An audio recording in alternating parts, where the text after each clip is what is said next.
Andrea Lawful Sanders, and each day we will cover the topics that are informative and engaging while learning from each other. Good morning to each and every one of you. It is Monday, January 12th, 2026.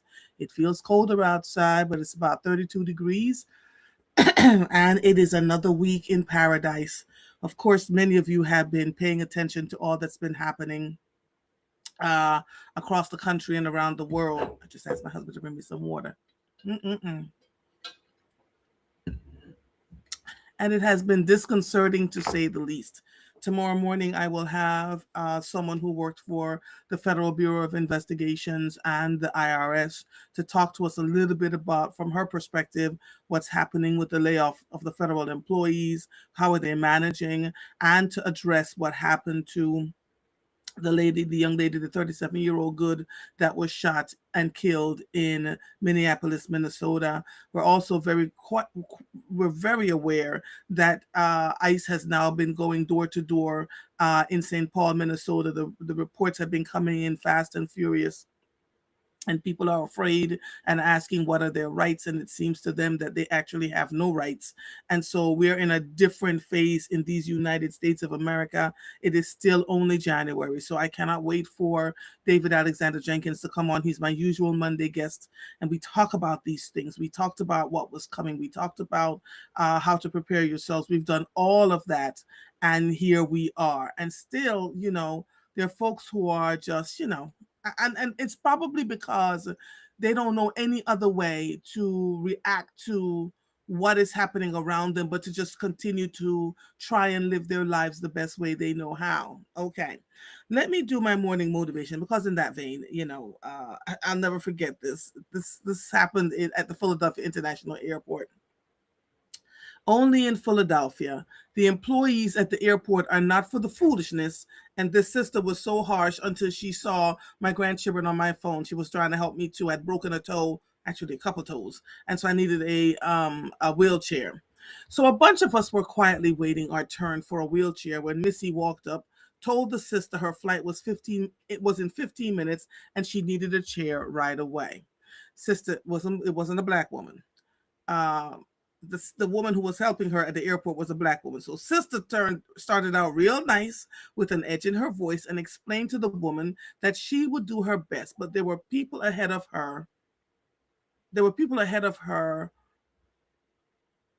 and gave her the choice of just trying to get to her gate on her own instead of missing her flight. Lady took her ticket to leave, stopped, turned back, and told the sister she would take her chances. After a minute, she began telling the sister she was going to miss her flight, and sis lifted her head and said, "Ma'am, perhaps you should arrive at the airport with enough time to get a wheelchair, as all these other people are waiting." Lady snaps at the sister, and this ensues. So I had put up a video of the black sister laying her out, employee at the Philadelphia International Airport, laying her out. Did I say she was trying to choose which chair she would ride in when the guy came to get her because she did not want her bag on her lap? I got a chair right after her, and when we arrived at TSA, that same woman was screaming at the man who was helping her, dropped the contents of her purse all over the floor in front of me, screamed at the TSA agent to pick it all up while we looked on in horror, and to his everlasting credit, he kept silence and walked away. She then began cursing at the TSA agent who pulled her bag after it was scanned and they found coffee and water inside. That man looked at her and said, "Your behavior is not acceptable. Calm down or we can pull you out of the line." My God, I know she missed her flight after all of that. None of us are entitled None of us are entitled when we are traveling. Get to the airport 90 minutes at the very least if you will need help. It is hard on the employees when they encounter entitled people who treat them like servants. And let me tell you, these Philly Johns are not for any of this foolishness. that was that was hilarious to say the least. She was elderly white woman. She wasn't elderly. She was maybe 65. Somewhere in there, but we age a little differently. She behaved so horribly. at that airport. Like she had servants there instead of employees who are supposed to, support and help. And she got to the airport really late, was fussing at everybody. We've got to behave better, y'all. Now I've left the airport because, again, I've been warning you all for a while. So I've just been kind of minding my business and seeing, paying attention to everything that's going on around me. But if you're traveling, anytime now or in the near future, just be mindful about how you talk to and treat people. Not a good thing. This woman was so awful. That black woman laid her out, buried her, dug her back up, and buried her again. And we were all just sitting there looking at her going, whoop, you picked the wrong airport. It's not the place to do it. So good morning. David is going to be on. Let me grab him because I'm telling you, it's been a weekend to say the least. I got off the air on Friday morning, and by Friday afternoon, we'd known the day before what had happened to Miss Good. There's been a lot of things transitioning and happening in the government. The Fed chairman is now being under indictment. He came out and said that he was being targeted by the government because he wouldn't do with the interest rates as they asked him to. We talked about what's going on with the banks and how they've been getting infusions of cash every 3 days in the billions of dollars. We talk, right, Alexandra? Right. Alexandra says lack of preparation on your part doesn't constitute an emergency on my part, but she expected people to do what she wanted them to do. She expected them to whisk her straight to the gate, right? Marguerite, I get there 2.5 hours ahead, especially if I know, the airport's going to be busy at the time that I'm going. Good morning. Good morning to all of you. I see you. Good morning. Thank you, Mr. Sanders. I see you. Oh, you look cute. Good morning. um, 2 to 3 hours ahead, Sharon. Right. So it was this lady was just being absolutely terrible. Good morning, Alexandra and Marguerite. So yeah. All right. So let me find David and grab him to come on so we can start talking because David and I always have a lot to discuss. And I'm telling you, it's been a lot for all of us in these last 4 or 5 days.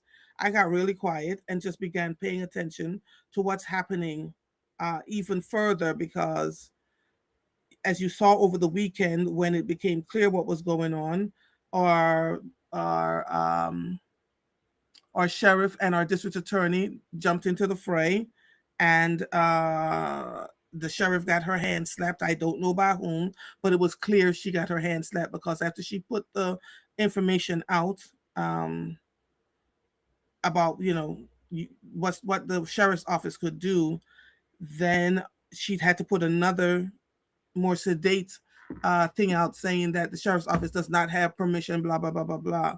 So it's been chaos. It really has been, Tiffany. It really has been chaos and turmoil. So Philadelphians, for the most part, feel like there's no one speaking up for them except Larry Krasner and Sheriff Bilal. And so now this has become a war between black women and black men, and I'm seeing the posts. I've not joined the fray. I have not had a conversation. I have not asked. I've not just not commented. Just really watching what's going on. So it seems now that folks are saying that black men co-opt black women when they stand into certain spaces, and that some black women don't support their own black women, and that there's a whole city sitting here waiting for somebody to help them. Waiting for somebody to help them and to give them some kind of idea of what they should do. Should their doors be knocked on? Should ICE stop them? And all of a sudden now we're seeing more visibility of ICE in Philadelphia. They had always been here. Always been here. I ran into one in the Spanish supermarket. He looked me up and down. Looked me up and down and was like, "She don't really look." You could see everything in his eyes, and he had the mask on. And I said, "Good morning." And walked right on by him. But we don't all have that kind of luxury, and I feel that time has come where none of us are going to have that luxury. Everybody is fair game, and so here we are.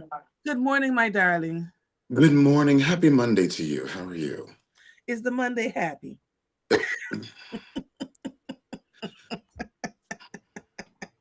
David, do you want to start with the Fed chair? Do you want to start with St. Paul, Minneapolis? The people are being, the doors are being knocked on, their doors are being pushed open. It is you feel like it is the beginning of what is going to happen all across the country.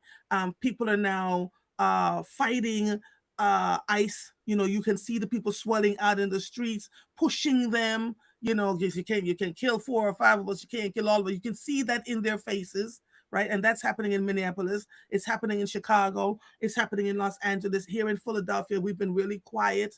And I don't know if being quiet is going to truly help in any way or if it's going to cause more harm than good. I don't know. I don't. Where do you want to start? Where do you want to start? We hold this truth to be self evident that all men are created equal and that they have the right to these self evident truths. Mm-hmm. Mm-hmm. At some point, we as citizens of the United States of America have to come and stand together to face what is a crisis, not just simply in our humanity, but also in the laws which govern who we are. Mm-hmm. And so, what I would say to you about what's happening in Minneapolis, what's happening with ICE across the country, what's happening in governmental affairs, what's happening in international relationships is that at Mm-hmm. some point, we as American citizens have to Mm-hmm. stand up against what it is that we do not believe in order to support what we do. Now, that seems abstract. And let me also say this to you, because we had never experienced anything like this in our lifetime, where people Mm. just stop knocking on our doors and put, because we've never, the fright, people are more afraid, and it makes them sit still, which is what folks would want, so that they can continue to do what they would normally do. Yes, and um, I'm trying to be. I'm looking for the words that are careful in this moment. Part of what we're discussing is why.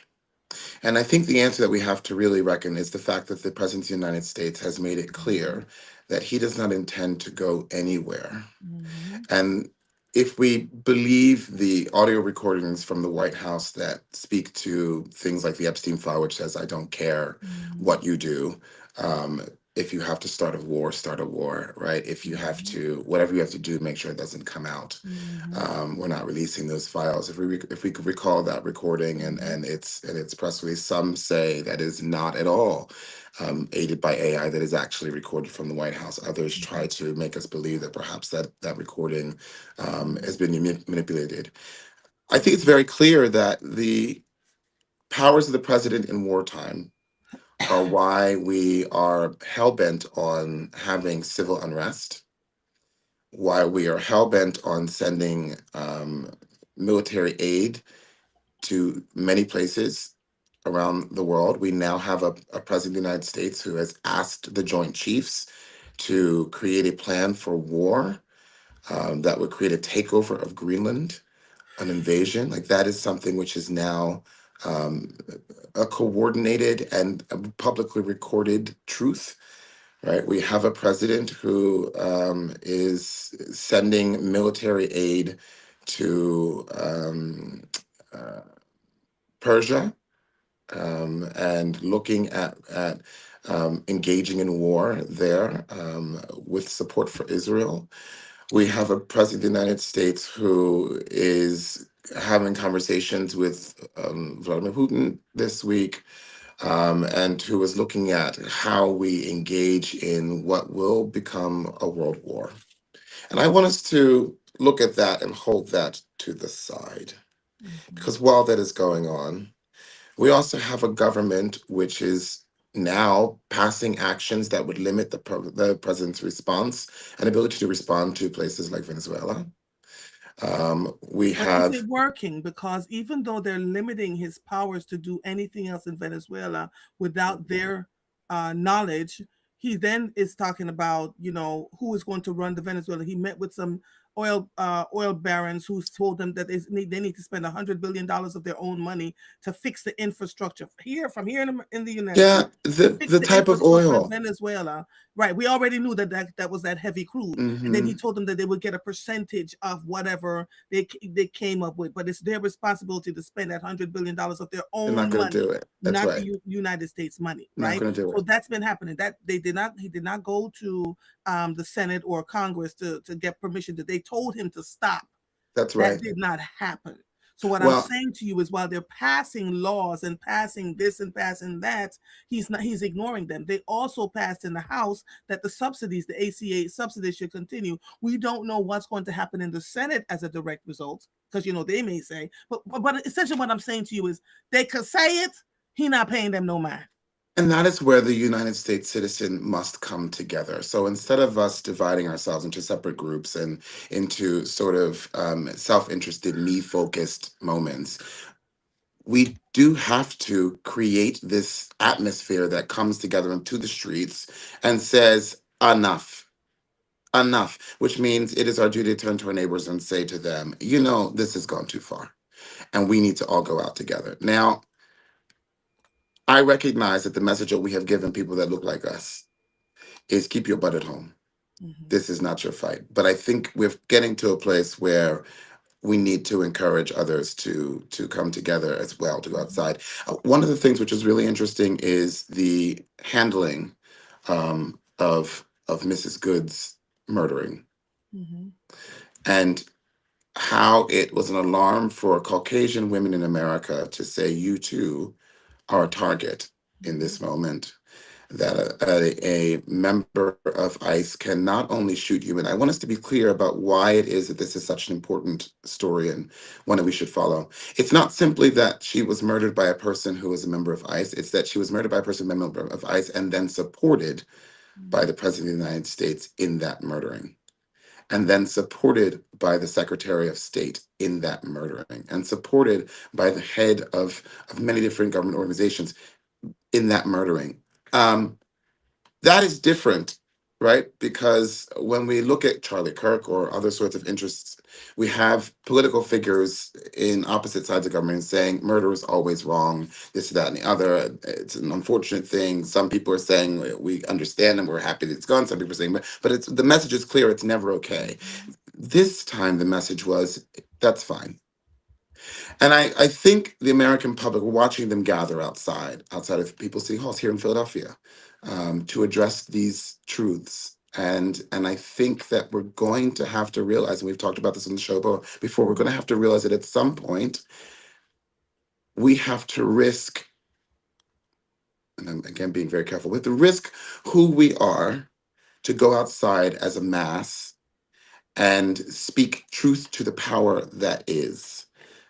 To remind the power that is that actually we will not stand for that. Then this is what's hard, because if we look at Nazi Germany, um, and we compare where we are in what happened before the Last Reich, was that we stand currently not just simply in 1929 or 1930 or 1932. We're kind of hitting 1934, 35, and the secret police are out, and the way in which we handle the public is out, and what lies we tell are out, and the engaging in war and the simple just invasion. I mean, we are at a place now where we are challenging the European Union with this idea that we will just say, I mean, can you Let's imagine talk just about them entering the chat. Let's talk about NATO and their responses. Do you understand? We're not just talking about what's happening here in these United States, but we're looking at World War III. well, we're in World War III.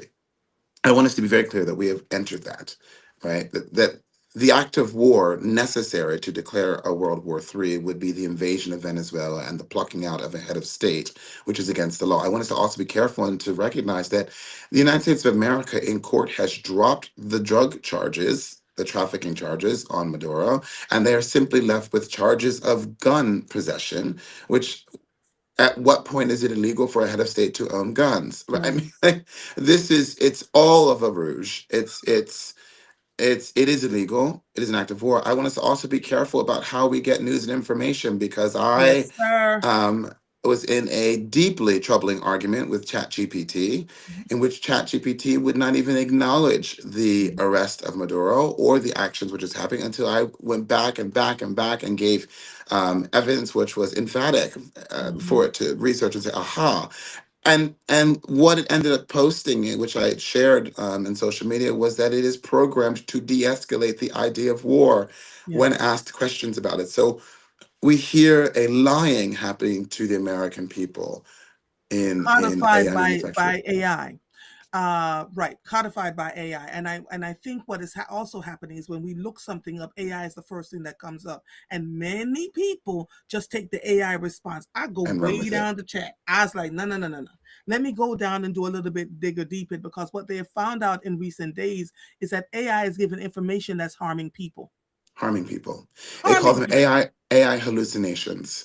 Is the correct term for that. It's quite dangerous. So I say to you that we live in this period, right? This is where we stand as American citizens, and we who hold these truths to be self-evident that we are all created Mhm. equal have to then behave like it. It Yeah, is our job, it is our duty, it is our bound, sworn right as citizens of this United States yeah. to say, not today. And that means that we have to do what people on January 6th did, who we didn't actually agree with. Mhm. But now we need to come together on the steps of places like Capitals and White House Mhm. and this Mhm. and march en masse. I find this to be a difficult concept for many people, because we've been programmed for so many years to take care of ourselves, take care of our own. You do your, like, for years, for decades actually, you do you, I'm going to do me. So to pull people together, to even think as a collective, is damn near impossible at this moment. When you add to the chat that when you talk to our people, brown people, who are just like, well, we already know this is going on.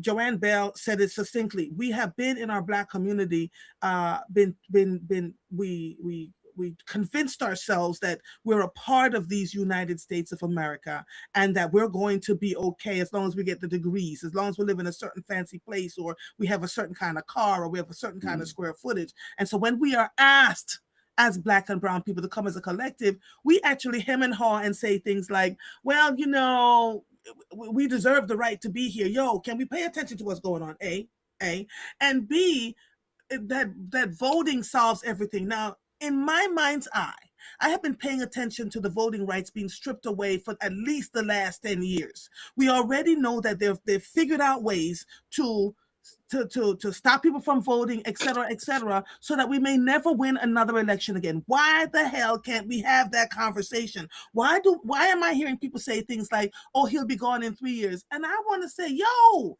this thing has been set in stone for the next 2 or 3, 4 decades. Do you all I not understand that part of it? Why I are also we so submit stiff-necked in this conversation? because we are programmed, as you said, to not believe what is before our eyes. Do not see the yellow bus. And I would also submit that we don't listen to people who are in politics and believe them. We always think about that famous quote from Maya Angelou that Oprah spread, that when a person shows you who they are, believe them the first time. Donald Trump has not just simply showed us who he is, but he's been very clear that he intends to go nowhere. Right? He said on a national stage that we would never need to vote again. And people keep thinking that yes, we can do this. And I said, and so we get offended and affronted when the hard truths are placed in front of us. We don't have time for that. We So do what not can have we time do for that. is That's the what I answer. asked. I said, so if And you the if you and the know answer is, if you know that the people who fuel this fire, the billionaires who make money off of the products they sell, then now would be the time to stop shopping in the places where the billionaires make money. You want to well, you impact it? still have the money Stop to do this. Yes. shopping at Walmart. Stop going to Kmart. Stop going to Target. Those are people who publicly support the administration that is at hand and put the money in order. When they start losing funds, they will put pressure in other places. You want to be impactful? Look at how you respond to Meta. Look at how you respond to. So this is where I think dual action in saying we will not continue to support these various companies which are supporting the administration doing this. We will withdraw our use of how we bank. whether or not we trust the American systems that we're a part of. This is where there's a responsibility on our end to do something. But I think also, again, But we often think that it's only we just got to get up and vote. This is why we got to get up and vote. This is why we got to get up and vote. you got to get up and go to No. the street. And this is the part where it's frustrating because as much as we say to people, actually, you're going to have to get up and go to the street, people say, oh, but no, I couldn't possibly go to the street. I mean, I don't want to have to go. I could be shot. Yes. Yes, Yes, you could that's be. where it's come down to. You've watched other countries around the world that's gotten so frustrated about being so tormented that they've taken to the street. In Iran, over 1,000 people have died fighting for their rights. In America, we believe that all we should do is put a pen to paper and sign some document that says you should not do this and oh, you should stop. And I want us to be clear, right? That was very Kamala Harris of me, but I want us to be clear that this is not simply a affront against America's belief about who we are, but in a civil affront on our own society. This is an international war. Yes. What is different about this than World War II or World War One is that in both of those instances, the people of the United States were were spread and fed a propaganda that pulled them together into one group that went against those that we were fighting against.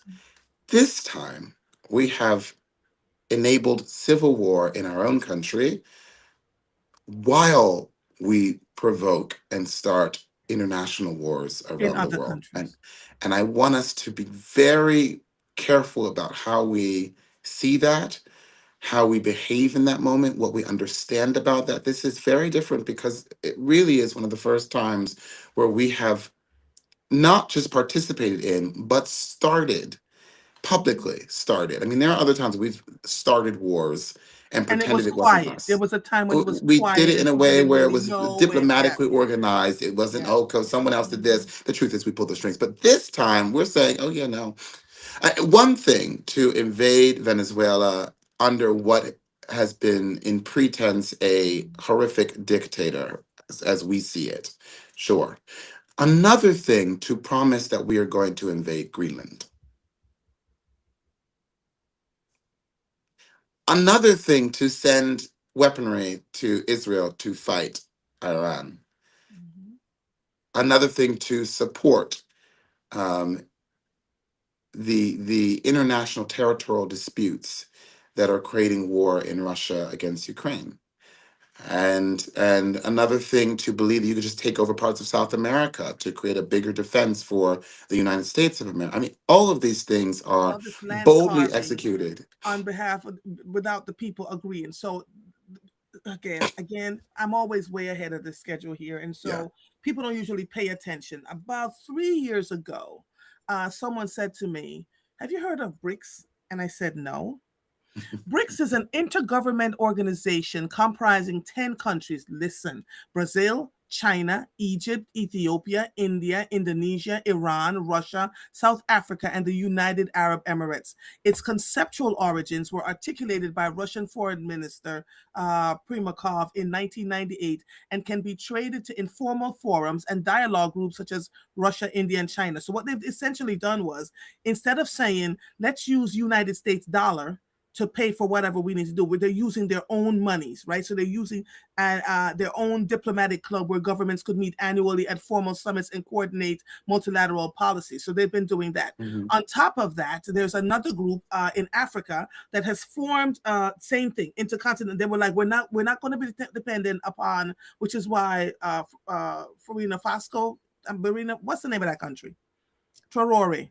He's a part of that, right? They're a part of that where they're like, we're taking our land back, holding on to our gold, paying off our debts with the natural resources that we have, and using our own monies. Our president of the United States said yesterday or the day before that I'm breaking up BRICS. I don't care what you all say. You're going to use the almighty United States dollar. I don't think the average person understands or fully grasps because we've been again conditioned to believing as long as we show up at a party and we celebrate what we're doing, and do what we're doing. There's so much that we are missing. That is all Burkina Faso. Thank you, Alexandra. There's so much we're missing that's happening at one time. Mhm. that the conversation is then that, which is why the banks are being infused with so much cash at all times. The United States dollar is weakening. Oh, it's been weakening. I think And we need to look at the Fed chair who's just been okay, indicted. all right. So let me hold on one second. Hold on. Let me play him so y'all can hear. Listen. Yes. On Friday, the Department of Justice served the Federal Reserve with grand jury subpoenas, threatening a criminal indictment related to my testimony before the Senate Banking Committee last June. That testimony concerned, in part, a multi-year project to renovate historic Federal Reserve office buildings. I have deep respect for the rule of law and for accountability in our democracy. No one, certainly not the chair of the Federal Reserve, is above the law. But this unprecedented action should be seen in the broader context of the administration's threats and ongoing pressure. This new threat is not about my testimony last June or about the renovation of the Federal Reserve buildings. It is not about Congress's oversight role. The Fed, through testimony and other public disclosures, made every effort to keep Congress informed about the renovation project. Those are pretexts. The threat of criminal charges is a consequence of the Federal Reserve setting interest rates based on our best assessment of what will serve the public, rather than following the preferences of the president. This is about whether the Fed will be able to continue to set interest rates based on evidence and economic conditions, or whether instead monetary policy will be directed by political pressure or intimidation. I have served at the Federal Reserve under 4 administrations, Republicans and Democrats alike. In every case, I have carried out my duties without political fear or favor, focused solely on our mandate of price stability and maximum employment. Public service sometimes requires standing firm in the face of threats.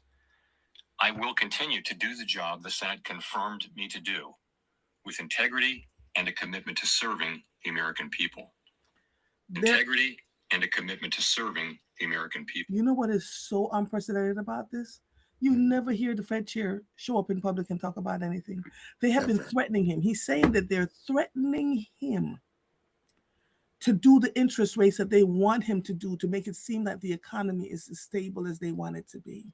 And it is not stable. And what he said before And was it he is said not it was not stable. right. And so And he here has we are. continued to say we are not stable and falling, and that we need to be careful about how we move. Again, he has chosen to be honest in a time in which dishonesty has been the rule of law. I And this history is will where remember him for this, right? But Yes. again, this is where the responsibility of the American citizen is to go outside and protest on his behalf. This is where I think we keep missing the pitchfork moment. We have to remember that we were created out of pitchfork moment. That's how America was founded, out of a grotesque and hideous response to government relations, which was to go out into the streets and set ourselves on fire with pitchforks.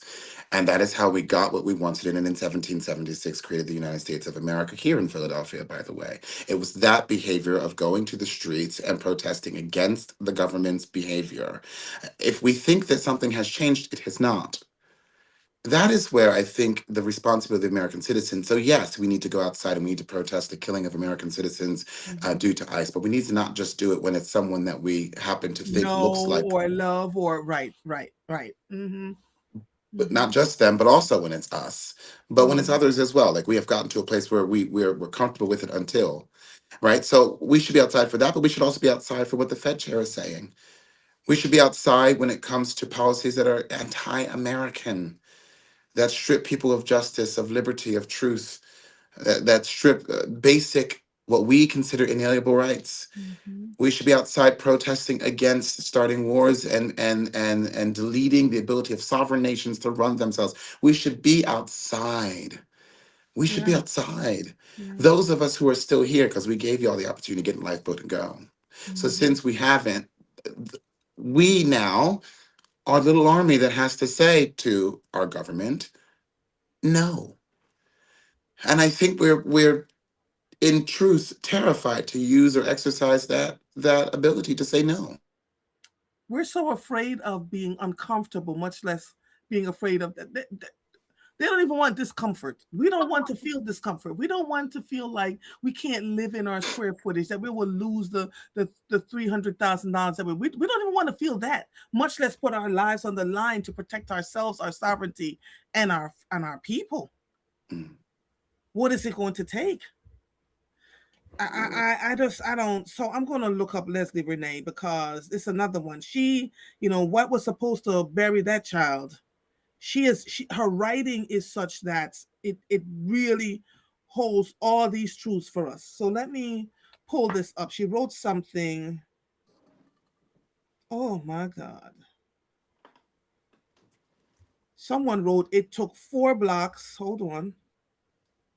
It took 4 blocks and 5 years to go from kneeling on a black man's neck to shooting a white woman in the face. Same place in Minneapolis was where George Floyd was killed, 4 blocks away. So then she writes quite well, I'm telling you. She says, this should have never happened, and we gotta say that first. Today, many folks, especially white folks, are finally outraged about the fatal shooting of Renee Good by an ICE officer in Minneapolis, a U.S. citizen, a mother, a neighbor, someone with a life, a family, gunned down in broad daylight during a federal law enforcement operation. So yeah, she says, white folks are in an uproar about the ICE officer killing Renee Good in Minneapolis. You should be. We are too. And we should be. A few things are true at the same time, she says. There is a real cross section outrage. People are horrified by what they saw. Black folks are tired. Some of us are grieving. Some of us are angry. Some of us are numb because this has been happening to us for a long time, and we've been saying it out loud for a long time. White folks are shocked, not because state violence is new, but because this time it looks like someone who could be you. All of that can exist at once, she says. Oh my God, hold on, David. Then she says, what happened to Renee Good was wrong, full stop. And it's been wrong for generations. Here is an old Caribbean saying, if you can't hear, you will feel. If you can't hear Black, brown, indigenous, immigrant, and poor communities warning you about police and federal law enforcement abuse, you will eventually feel it when the same systems harm people inside your own community.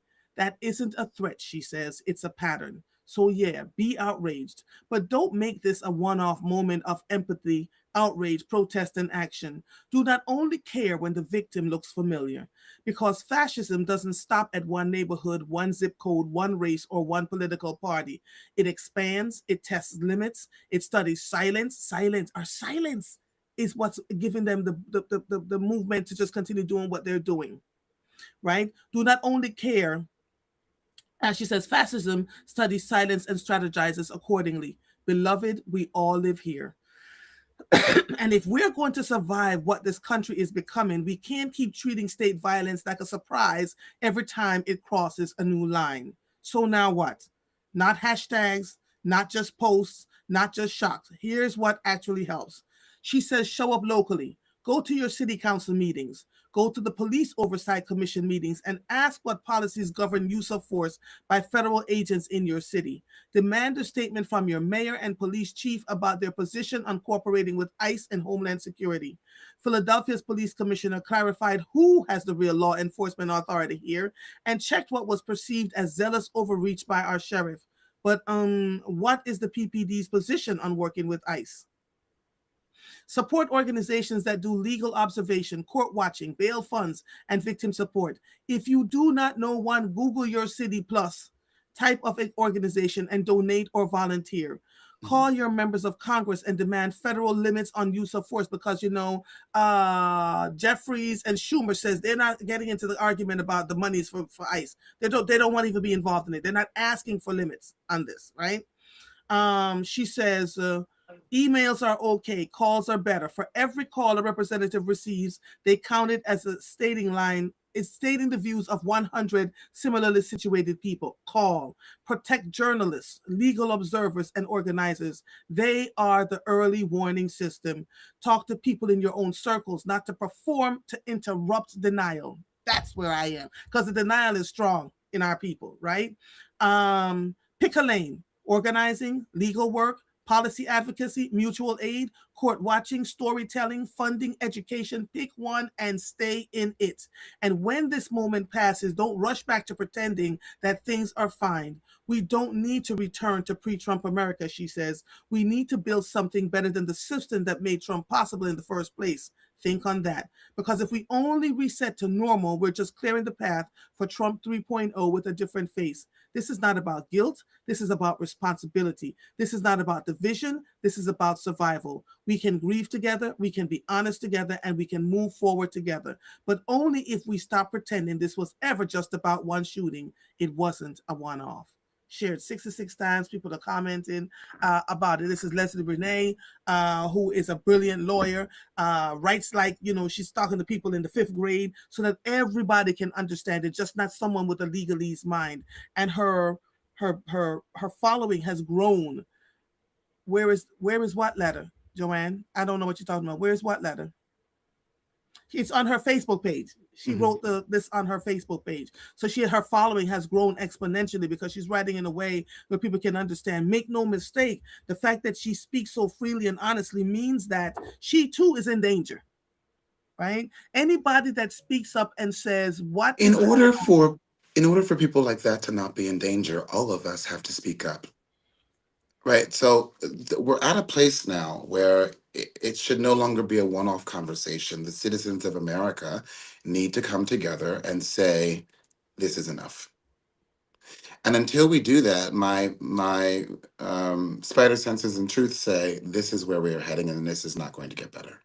But So, David, it is January 12th. We're not even halfway. We are not even halfway through January. oh, We've got but another 11 and a half months to go.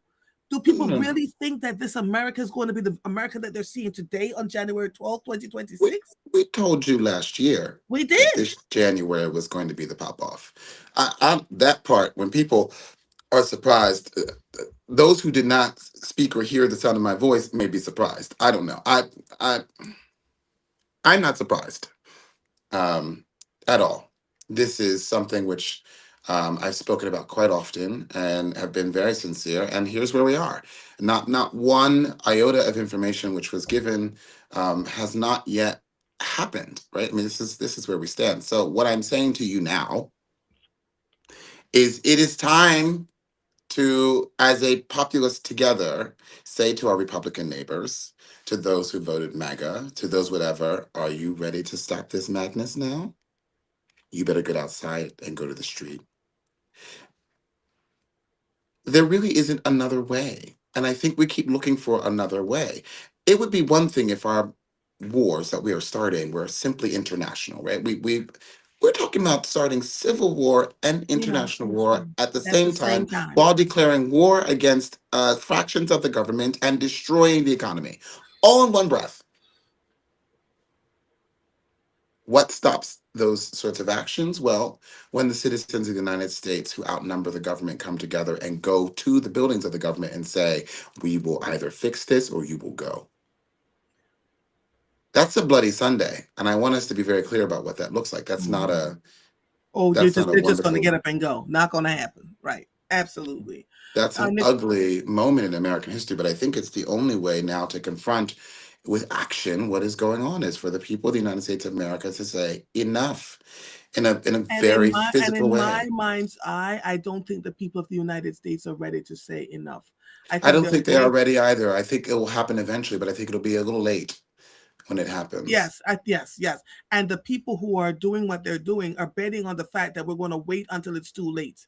That we're Mm. going to wait until it's so untenable we won't know what to And this do. is why I say you have to now attack the billionaires where it hurts them, which is in their wallet. You have got to stop supporting the businesses that allow them to do what they do. When they start seeing bottom lines for themselves drop and disappear, they start putting pressure on governments to other things. Right now, Donald Trump is supported by a very small group of people who find themselves making money in this point. If we want to be sure that that support stops, then you have to stop supporting the businesses that support the billionaires who are supporting the Trump administration, right? That's the sequence. Jesus. Joanne says, unfortunately, our community is so disengaged. But Katisha, she said, proud cousin and Sora of Leslie. Yeah, Leslie she's put her entire energy on the line. Nicole Renee Mitchell says this. What are your thoughts about the fact that the mayor and police chief of Minneapolis is saying that ICE has outnumbered the police? They're still recovering from loss during COVID and George Floyd. What?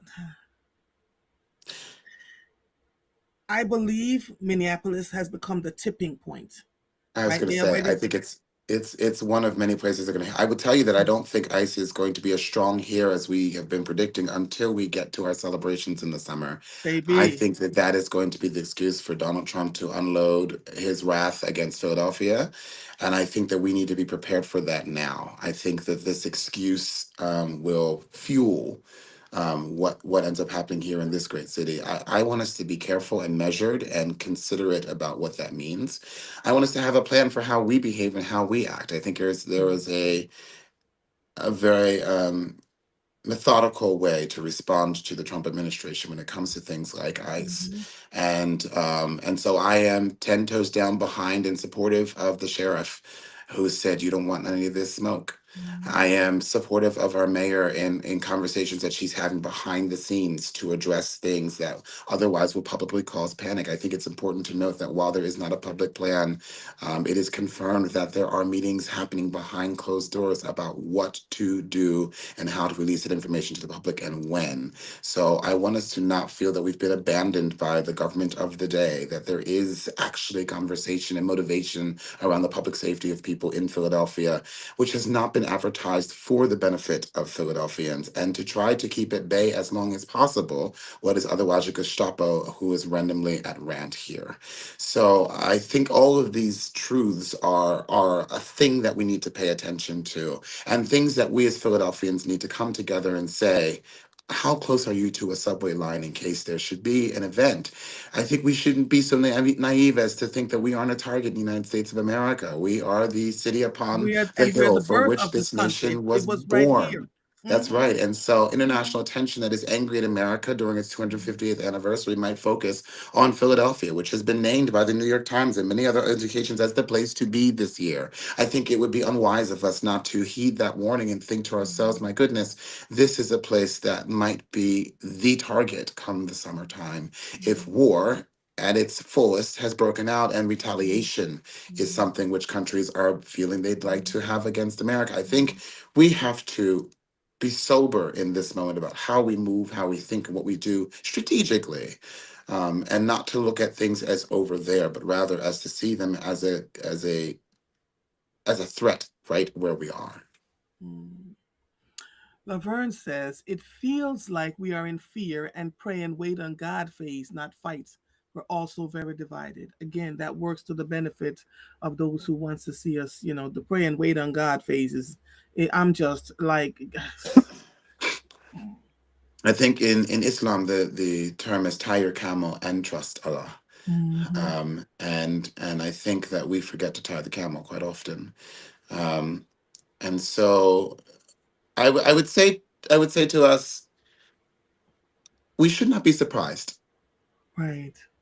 Marguerite says, believe this, the Philadelphia will be the official birthplace of his oligarchy during the 250-year celebration. Yeah. And I want you to know that the federal government has already put in the infrastructure in Washington Square. They have already done the security perimeters and put in all sorts of um, careful how I label this. Know that Washington Square is on alert and prepared for this celebration to come and happen with new security measures that have been planted there. I want you to understand that the eyes of the world are upon us, and that. Not only will Donald Trump treat Philadelphia as the birthplace for whatever his next Reich will be, and I'm going to use that word because I think it is turning into a Reich.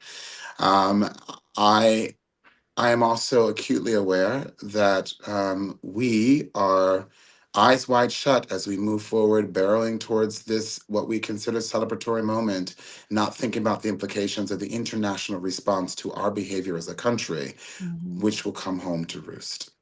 And with all the unrest happening around the world, Philadelphia could also be a target too, as a direct result of the celebrations Philadelphia happening is here. a target, Oh, I know it is a and target. I see it. perhaps And you know what else I'm more of a seeing? The target than warships. Washington. Are you still seeing the warships? They're here. Ooh, child.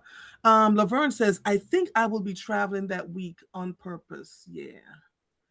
Have a Yeah. plan. Talk to your neighbors, to your family about what is the plan. Let's say Mhm. that today we learned that we have 24 minutes to find our way to shelter. Mhm. What is your plan for those 24 minutes? Right. Where are you going? For I can tell you, for people like me in the city, it's to get into the subway and go as deep Mhm. into the ground as possible. For other people, it may be to drive towards the suburbs and to continue into the country to get away from sort of things. For Mhm. some people, it's whatever it is. What Mhm. is your plan? Who will you call? What emergency response will you be taking if Mhm. actions continue to Mhm. prove to be radical? Joanne says, I appreciate this conversation. I have been so discouraged by our lack of action. I'm glad to hear that the leaders are preparing. What should we as ordinary citizens be doing now? Sometimes I feel we're waiting for things to happen. David and I have been talking to you all about, what to do. And here's the other thing, Laverne, if you leave your home around that time, and I'm not telling you what not to do because we all are figuring it out, it's possible that our homes could be raided by those who don't have the best, they know, where our communities are, et cetera, et cetera. These are the things. It feels untenable. It feels frightening.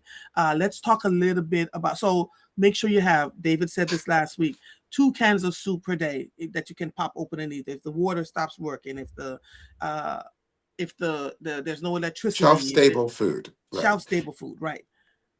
The other thing that I saw 2 days ago was in Venezuela, people are getting really sick. That chemical warfare they believe is being used on them. So there's this radio frequency that you can't hear with your ears that disrupts your whole internal system. And people are vomiting and bleeding and all sorts of things that are happening. So don't think it's just guns that can come your way, that there are different ways of fighting wars now, and has been for some time. So Sharon Wright says we should stay at least 2 to 3 hours away from ground zero. So for everybody, Jazinia says, I just increased the security in my home. Okay, all right.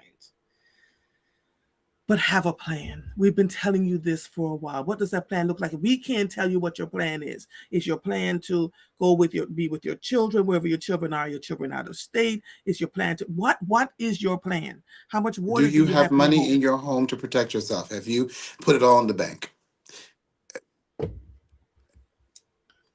Do you have water at home? Do you have the phone numbers of those who are around you? Do you have the ability to power up or radio system in which you can contact them? Mhm, Right now is the time to sort of really dig into what did people mhm, do in times of war, mhm, because we need to recognize that we are living in a time of war. And I think it would be very mhm, naive of us to continue walking through life as though nothing is happening without alarm. mhm. Yeah, Um, it is yeah. happening, and it's happening now. You're existing in that time, and Mhm, um, as unhappy a news as that can be to ratify on a Monday morning, it's something which is quite mhm. sobering and something that we should be paying attention to. Yeah, yeah, Now is the yeah. time to contact and know who your neighbors are, Mhm, to mhm. understand And where. to know if your neighbors are to mean you harm or mean you good. Don't go talking to the neighbors that listen.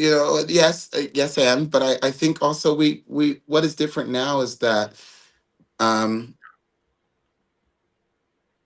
the power play was to say that we will gather immigrants and send them away in the Mhm, way that in Nazi Germany it was Jewish people who were being targeted, is mhm, not working in America, because what we're finding is that the people who are now being killed are white women.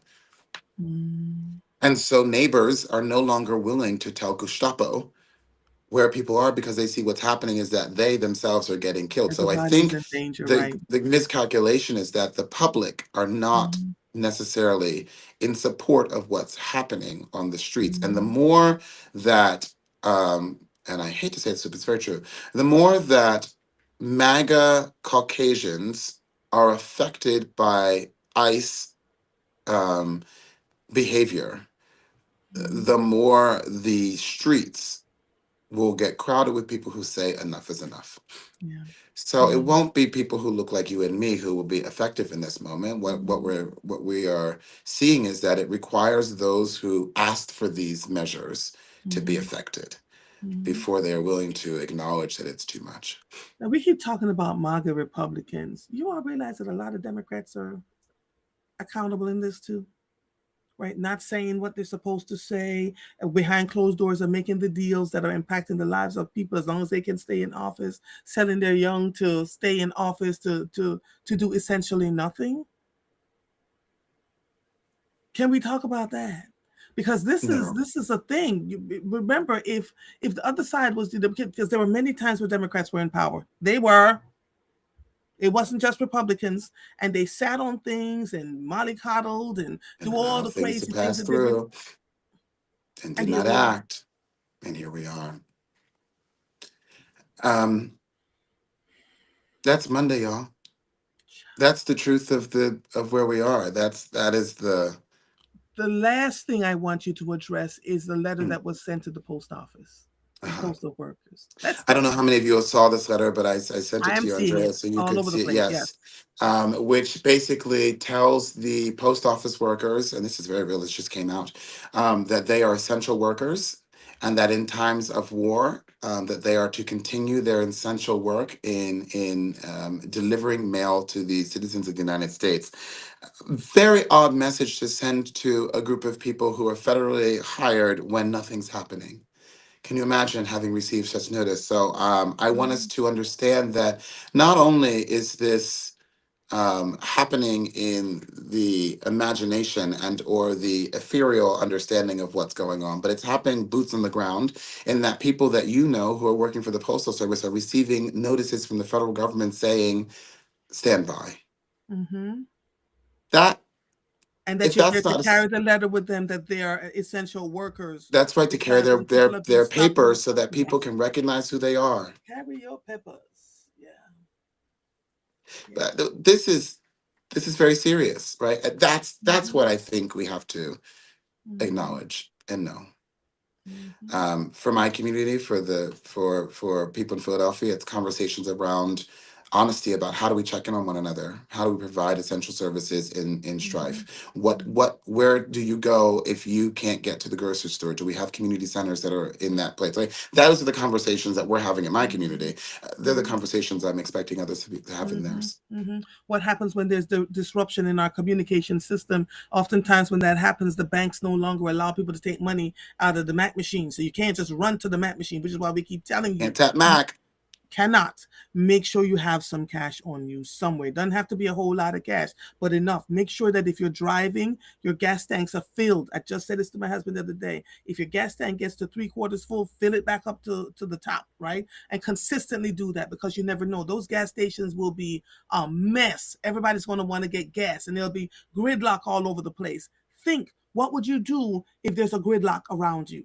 What's your Mhm. exit strategy, right? Do you have bicycles that you can ride to take and get you to the subway station? All the comforts that we're sitting on right now and thinking, oh, I'll just call Uber. Oh, I'll just nope. All just think when all those comforts are not around you, what do you do? Are you healthy enough to walk 2, 3, 4 miles if you have to? Walk. Right now, every day we all should be walking 20, 30 minutes. It doesn't have to be a brisk walk, just walk. Get your bodies accustomed and acclimated to moving. Let me tell you something. I am less interested in you learning to walk than I am in you preparing that go bag. And we talked about About that that go go back bag. so many times. I don't know. And now and so if you haven't got your little bag that you can carry easily or roll down the street easily with your essentials in it, that's at the door and ready to go. When we told you where it was coming, this is what this looks like, and this is what you should have your paperwork. That now the federal government has told people who are members of the federal government, and who are working for the federal government, like people who are mail people, to have your papers ready. You too need to have your papers ready in a little bag, so that everything is in one place. If your go bag is not together, I don't know what to tell you. Yes. We talked about that in November of 2024. And it should have meals ready to eat in it. It should have a certain amount of water in it, all the things. So you're not gonna, you can't say, well, I gotta carry 3 weeks worth of underwear. Nope, you don't have that you do not you might wear the same pair of underwear for 2, 3 weeks. It's that serious out here. And I don't think they're not ready. They don't want to hear that conversation. It's we I just don't better care come if you. out and vote. I And so no what if you longer. can't vote? Listen, I no longer care to hear about people caring. At this point, it's lifeboat preparedness. And even if you're not climbing into the lifeboat right now, you need to know where the lifeboat is and how to get on it. So, with that, I say to you, now is the time. 2025 was the time as we started to see all the things starting to happen to us. Uh, That's Monday. And tomorrow, there'll be more. mm-hmm. This is where we are. This is the state of our union. Yeah, yeah, yeah. And so, and even with the people that you know here, sit and figure out. Well, Joanne Waters, listen, we've been talking about this for years now. If you followed me on the other radio station while I was getting my hand tapped, I kept talking about it, right? As Yes, yes. I kept saying, we've got to have this dialogue. When everybody was like, well, we should only interview Democrats, I was like, no, you got to interview Republicans too, right? You got to hear where they're coming from. I kept having that conversation. Sharon says, keep 2 weeks of medication, not a few days, that too. And you may not be able to get your medication. So even if you have 3 months, 2 weeks, whatever it is, figure it out.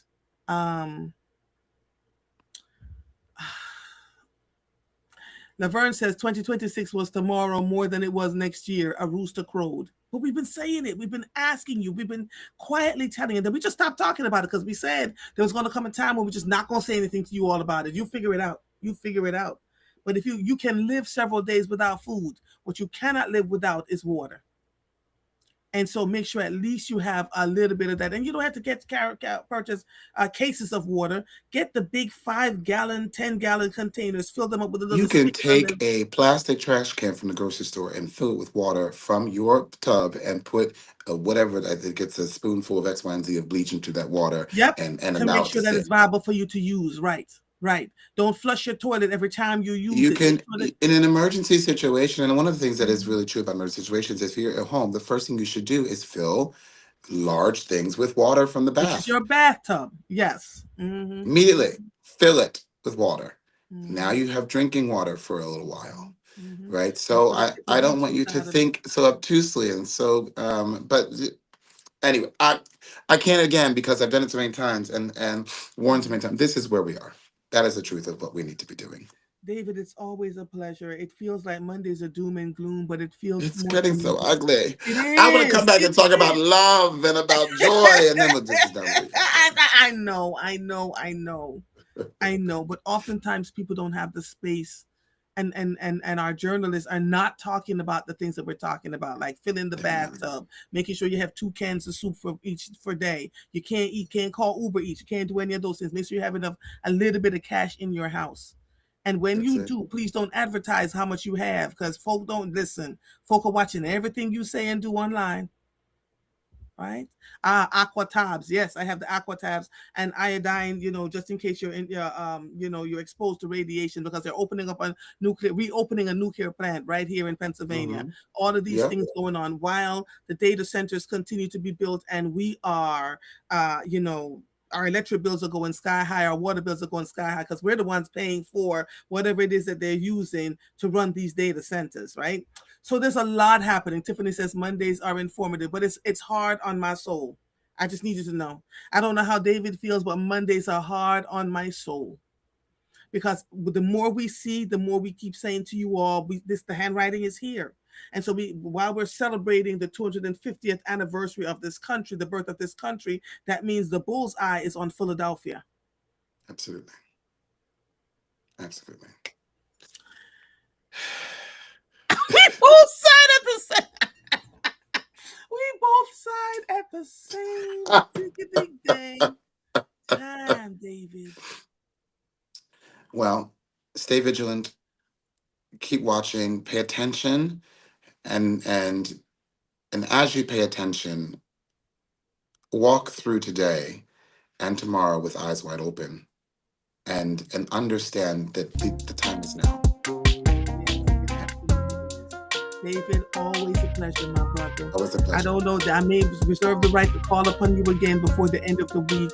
I want to thank you for entrusting this platform for well over a year. We've been talking, and to get the people to understand what you were thinking and saying in the moment, and for me to do the research, for us to continue to do the research so we could get to where we are. It is a pleasure. It is a pleasure. Always. And if the time comes where we can't see and talk to and love each other, just know that I love and appreciate you in every way, shape, and form. Likewise.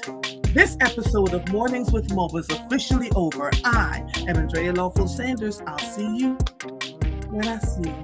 Bye, David. Bye, everybody.